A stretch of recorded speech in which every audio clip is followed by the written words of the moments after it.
주제는 에너지 생산 관련이에요. 교육 도시에서 에너지를 어떤 식으로 생산할 것인지 그 내용을 한번 정리했습니다.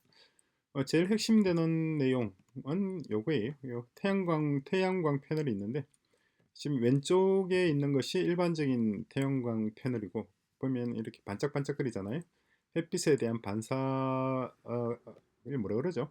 반사율이라 그러나? 이게 좀 높은 편인데 요즘 나온 게 이 저반사 안티 리프렉티브 코팅이라는 게 있습니다. 그래서 이 햇빛의 반사가 없어서 눈부심이 상당히 기존의 어떤 태양광 패널보다 눈부심이 현저히 덜하다. 그런 장점이 있어요. 그래서 에너지 생산 효율이 예전에 레귤러 방식에 비해서 안티 리프렉티브 방식이 조금 떨어지긴 했었는데 지금은 상당히 이 격차가 줄었다고 이렇게 알고 있습니다. 그래서 이런 저반사 태양광 패널 요걸 이용을 해서 이걸 이제 도로에 교육도시의 도로에 까는 걸 한번 생각해 보는 겁니다. 왜냐니까 교육도시 도로 같은 경우에는 차량이 거의 이용하지 않고 대부분 자전거가 이용을 한단 말이에요. 네, 이런 식으로 까게 되는데 지금 요거는 저반사 패널이 아니에요. 일반 패널입니다. 그래서 이걸 만약에 저반사 패널로 하게 된다면은 기존의 아스팔트 색상이랑 큰 차이가 없죠. 큰 차이가 없고 이제 여기 위를 자전거가 주행을 한다고 가정을 할 때, 그죠? 어, 그런다면 충분히 이 시장성이 있지 않느냐, 그런 거예요. 그런 것이 실제로 이제 시장성이 있는지 없는지 그걸 한번 이제 평가를 하려고 하는 겁니다. 그래서 이렇게 요게 이제 프롬프트 내용이에요. 한번 보시기 바랍니다. 보셨나요? 자, 그런 다음에 이제 질문하는 내용은 요겁니다. 요렇게 질문을 해요. 그리고 요렇게 하나 좀 더 추가하죠. 저반사 태양광 패널, 저반사 태양광 패널의 에너지 효율을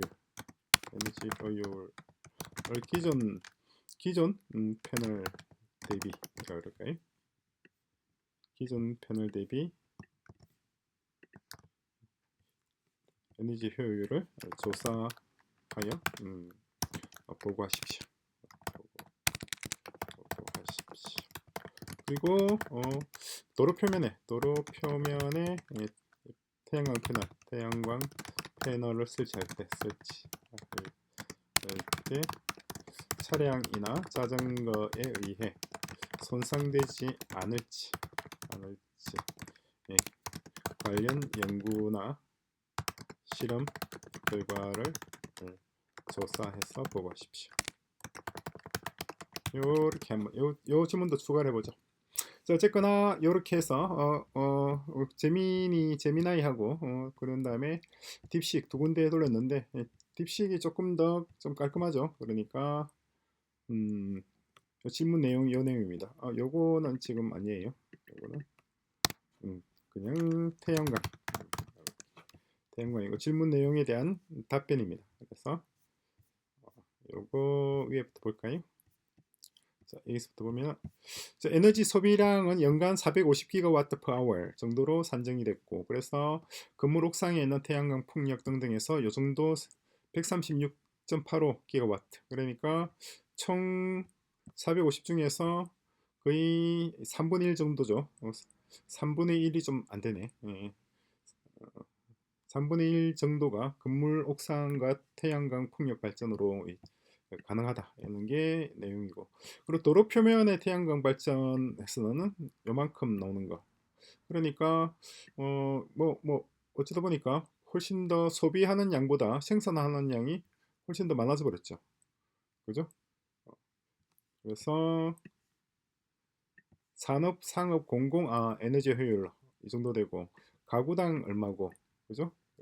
그래서 1인당 이 정도고. 근데 요 부분이 요 450기가와트 파워를 이 산업과 주거를 다 합친 건지 아니면 상업, 공공 부문에만 해당되는 건지 좀 애매하네. 이런 것도 이따 보죠. 그래서 이제 도로 표면에서 이렇게 되고, 해상풍력 단지는 예비 전원, 이미 이걸로 충분히 다 도시가 소비할 건 다 나온단 말이죠. 그리고 해상풍력 터빈은 이런 걸 하는 게 어떻겠느냐, 그죠? 8메가와트급짜리를 2기 정도 설치하는 게 어떻겠느냐 이 말입니다. 제작비는 하고 한중 생산 단가 이라고 그 딥식 R1 해서 AI 에이전트를 만들었을 때 그럴 때 에너지 손실을 15% 정도 줄일 수가 있다는 게 있고, 그죠? 예측 정확도가 95% 이상, 출력 예측도 정확히 할 수 있다는 거죠, 그죠? 그래서 에너지 소비 계획을 에너지도 상당히 소비 계획이라는 걸 세워야 돼요. 그래서 분배를 하게 됩니다. 거기에 상당히 도움이 될 수 있는데, 단점은 해킹 시 그리드 붕괴 위험이 있다. 그죠? 그래서 ROI를 분석했더니 4.3년 나왔어요. 4.3년이면 ROI가 굉장히 좋은 겁니다. 거의 한 뭐 23%예요. ROI가 23%면 굉장히 투자 대비 효용이 높다라고 볼 수가 있죠. 그리고 자체 소비하는 것 외에도 남은 전기를 판매해서 충분히 이 소득을 올릴 수 있는 아니다 이렇게 나왔어요. 그런데 요거는 조금 글쎄 조금 너무 낙관적이지 않는가 싶긴 합니다. 그래서 컨소시엄은 이렇게 하고, 그죠? 270% 초과 충족한다고 돼 있어요. 그죠? 그리고 재생에너지만으로 교육도시는 기존 소비량을 270% 100% 쓰고 나머지 170%는 판매할 수가 있다 이 말이죠. 그죠? 그리고 막대한 투자 사업인데 이 투자 사업 조달할 방안이 뭐가 있느냐라고 했을 때 이 친구가 우선순위에 따라서 나눴습니다. 첫 번째가 공공민간 협력. 그래서 민간 기업이 50에서 70%, 그리고 나머지는 정부 재정에서 이렇게 가져오는 걸로 이렇게 BTO 방식으로 하는 게 어떻겠느냐. 이게 우선순위예요. 270% 도시가 생산하는 에너지가 그 중에서 100%만 쓰고 나머지 170%를 판매할 수가 있으니까, 그죠? 그러니까 충분히 이 사업성이 있다는 거고, 두 번째는 그린본드 발행하는 겁니다. 채권을 발행하는 거예요, 국제시장에서. 세 번째는 국제은행 차관인데 요건 생각할 필요 없을 것 같아요. 그래서 3순위 이하는 굳이 생각할 필요가 없지 않을까 싶습니다. 물론 정부 보조금하고 세제 혜택, 법인세 감면이라든가 재생에너지 보급 보조금, 요거 이미 우리나라 정부에서 시행하고 있는 거죠. 이 시행하고 있는 거니까 요걸 활용하는 것도 나쁘진 않다 이 말이에요. 자, 그런데 뭐 제일 좋은 거는 이렇게 1, 4순위하고 나머지 요걸로 이렇게 하면은 충분히 자금을 8조 원을 충당할 수 있지 않느냐라는 게 R1이에요. 근데 R1이 한 가지 빠뜨린 게 있는 것 같은데, 교육도시는 뭐라고 해야 되나요? 다양한 AI 에이전트를 구동하기 위해 대규모 GPU 클라우드를 구축 및 운용하며 한국과 뭐라고 해야 되나요? 한국 및 특히 아시안 국가들의 AI 연구 허브로 역할할 것입니다. 따라서 클라우드의 전력 소비를 고려해야 합니다. 고려해서 ROI를 다시 조정하십시오. 그죠? 보니까 R1이 이 클라우드 AI 에이전트를 구동하기 위한 GPU 클라우드를 고려하지 않은 것 같아요. 그래서 그 부분을 고려해서 다시 한번 ROI를 조정하라고 이렇게 다시 넣었습니다. 이 친구 이거 빼먹은 것 같아 보니까. 이 부분도 넣어놔야겠어요. 이렇게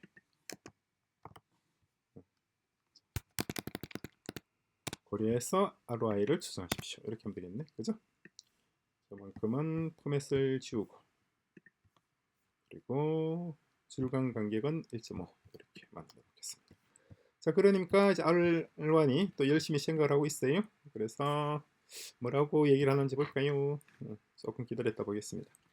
자, 기다리는 동안 제미나이가 한 내용도 있어요. 제미나이 내용도 항상 꼼꼼합니다. 꼼꼼하고 자세하게 얘기를 하고 있어요. 1순위가 정부의 전략적 재정 투입, 정책 자금 활용. 요걸 이제 1순위에 넣었어요. 요 사업을 하는 데서. 그래서 국고 직접 지원이라든가 특별 회계 편성. 그다음에 공공기관의 대규모 투자, 한국전력공사라든가 수자원공사, 이런 데서. 그다음 세 번째로 민간 협력 기업 모델을 이렇게 했습니다. 그죠? R1 같은 경우는 여기 1번이었어요. 여기 1번이었는데 제미나이는 이걸 3번으로 넣었습니다. 이것도 상당히 재밌죠. 그리고 프로젝트 파이낸셜 나머지 4번 이하는 순서가 비슷합니다. 채권 그죠? 그리고 7번도 그렇고. 자, R1에서 뭐라고 얘기를 아직 안 나왔군요. 그래서 제미나이가 조금 더 보수적인 방식으로 접근하고 있어요. 그래서 재밌는 내용을 좀 보자면은 이렇게 아시아 개발은행이라든가 아시아 인프라 투자은행 이런 건 다 중국이 주도하고 있는 거죠, 그죠? 그리고 녹색기후 기금 요거는 유엔입니다, 그죠? 그리고 세계은행도 요거는 미국이죠. 미국 사실상은 미국이 만들고 운영하고 있는 곳이고 이런 데서 정책 자금이나 저리 대출을 확보하는 방안 등등. 하여튼 다양한 방식이 있어요. 7가지 방식을 다 조합을 해서 실제 이 사업을 한다 그러면은 조합을 해야 되겠죠. 조합을 해야 되는데 제가 보기에는 R1이 제시한 방식이 좀 합리적인 것 같아요. 충분히 이미 뭐라고 해야 되나요? 충분히 도시에서 소비할 뭐라고 해야 되나? 도시에서 소비할 전력을 생산하고도 많이 남는단 말이에요. 이렇게 270% 초과 충족하니까 이 부분을 해서 나머지 170%를 판매하는 걸로 해서 민간이 70% 정도 그리고 국가에서 30% 정도 이렇게 해서 민관 합작이라고 해야 되나? 형식. 그리고 이왕이면은 다국적 컨소시엄을 구성하는 게 낫겠죠. 그죠? 네. 그러니까 수익이 충분히 보장될 수가 있으니까. 뭐라고 되어 있나요? 아직까지 안 나왔네요. 와, 무슨 생각을 이렇게 많이 하나? 생각을 엄청 많이 하고 있습니다. 클라우드를 운영하니까 클라우드가 전력 소비를 많이 할 거란 말이에요. 그 점을 고려해서 ROI를 다시 한번 산출하라고 했는데 굉장히 많은 얘기를 하고 있습니다. 그죠?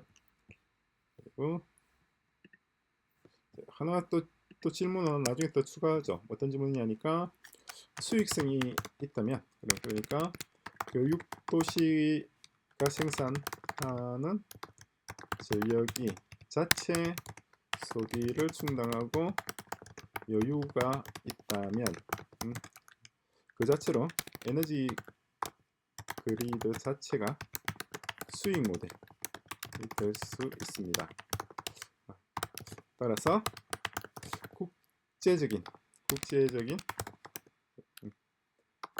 컨소시엄을 구성하여 사업을 추진 에너지 그리드 사업이죠. 에너지 그리드 사업을 추진할 방안을 제시하십시오. 한중일 러시아 및 아세안 국가들이 정부 차원이라 할까요? 정부 차원에서 참여하는 것이 바람직합니다. 이렇게 해서 컨소시엄을 구성하는 방안, 그죠? 방안을 제시하라고. 이것도 이따가 한번 넣어보겠습니다. 자, ROI 다시 설정하려 했던 건 나왔을 테니까 요거 일단 질문을 던져놓고 자, 클라우드를 운영을 고려하더라도 ROI를 13년 수준으로 개선 가능하다라고 나왔어요. 그죠? 개선된 ROI 이렇게 구성했습니다. 그래서 풍력 터빈을 추가 설치할 필요가 있다. 4개. 그죠? 액체 냉각 시스템 도입으로 냉각 부하를 한다는 거고 기존의 4.3년에서 18.4년으로 확 늘었죠. 그죠? GPU 클라우드. 근데 GPU 클라우드를 동작하게 되면은 교육도시 자체도 소비를 하지만은 이것 자체가 또 서비스로서 사업을 올릴 수가 있잖아요. 그죠? 그러니까 GPU 클라우드는 따로 나중에 한번 구성하겠습니다. 18.4년까지 안 걸릴 것 같아요. 만약 이걸 사업한다면은 GPU 클라우드 자체가 수익 모델이니까 이거 자체가 수익 모델이니까 4.3년에서 아마 많아야 5년 6년 정도로 조금 차이가 있지 않을까 싶습니다. 이거 복사해서 프롬프트에 넣어놓도록 하겠습니다. 나중에 참고할 수 있도록.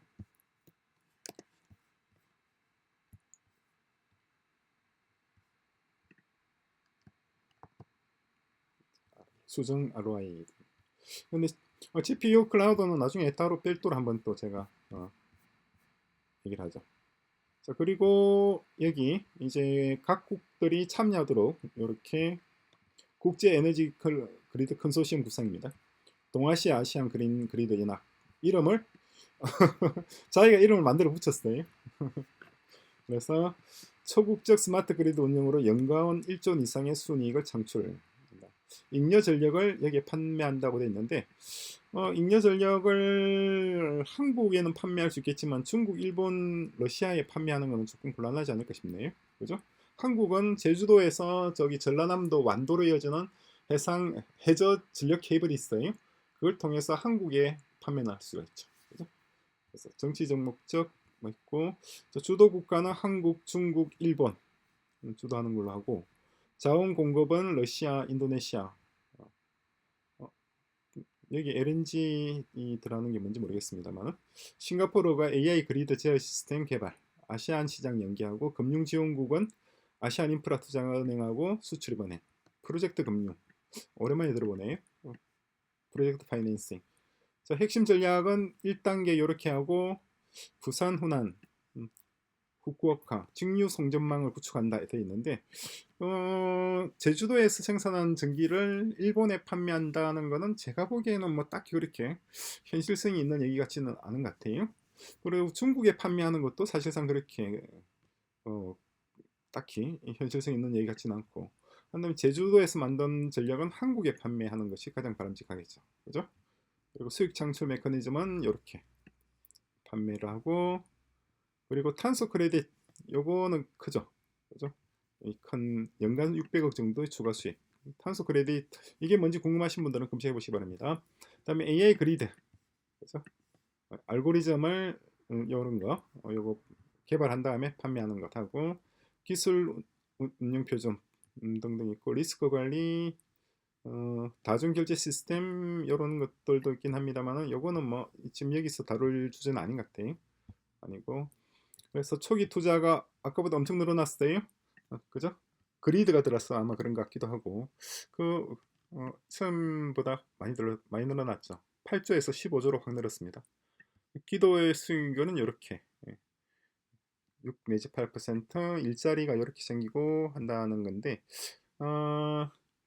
에너지 데이터 정치 연합체 전력이 연결되면 미래도 연결됩니다. 아 참. 이거는 제가 보기에는 알란이 너무 장밋빛으로 너무 긍정적으로 보고 있는 것 같아요. 이건 아닙니다. 이렇게 긍정적이진 않아요. 물론 도시를 교육 도시를 이렇게 뭐라고 해야 되나 어, 태양광 패널을 복사해 놓고 정리를 하죠. 요거 복사해서 프롬프트 내용에다가 수거해 놓겠습니다. 나중에 궁금하신 분들은 이 내용 자세히 한번 읽어보시기 바랍니다. 있는데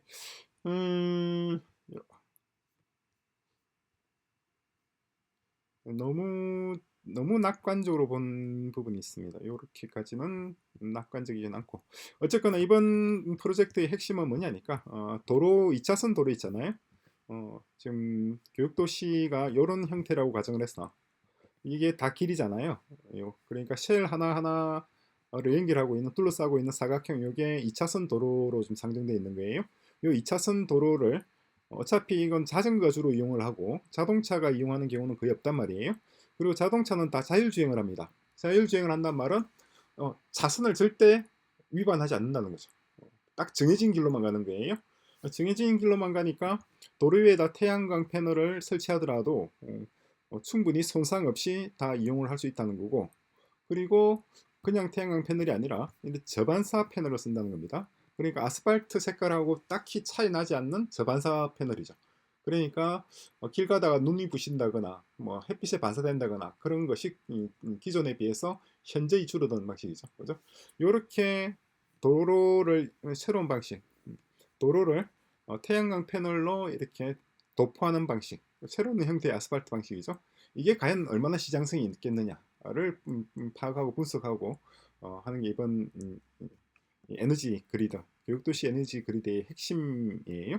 풍력 발전은 이미 제주도에서 지금도 하고 있으니까 만약에 이렇게 해서 이걸로 에너지가 모자란다고 하면은 그러면은 풍력 해양 풍력 터빈으로서 에너지를 다시 어, 보충한다 그러나 모자라는 부분을 채울 수가 있지 않느냐 이 말이에요. 자, 그런 내용을 해서 에너지 그리드 한번 구성을 해봤습니다.